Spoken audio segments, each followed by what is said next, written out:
একসময় পেলে, Ronaldo Nazario, রোমারিওদের হাতে গড়া ব্রাজিল ছিল বিশ্ব ফুটবলের মানদণ্ড। সেই দলে ব্যক্তিগত দক্ষতা আর দলীয় বোঝাপড়ার দুর্দান্ত মিশেল ছিল। এখনও বিশ্ব ফুটবলে তারকাদের অভাব নেই ব্রাজিল দলে। ইউরোপের বড় বড় ক্লাবগুলোতে নিয়মিত দারুণ খেলছেন সেলেসাও তারকারা, কিন্তু জাতীয় দলের জার্সি পরলে যেন হারিয়ে যায় সেই ছন্দ। ব্রাজিলের সাবেক ফুটবলার রোমারিওর বিশ্লেষণ অনুযায়ী সমস্যাটা শুধু খেলোয়াড় নয়, পুরো কাঠামোগত।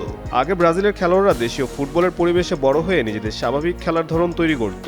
এখন অনেকেই খুব অল্প বয়সে ইউরোপে চলে যাচ্ছে, যেখানে ট্যাকটিক্যাল শৃঙ্খলা শেখা হলেও সৃজনশীলতা কিছুটা হারিয়ে ফেলছে।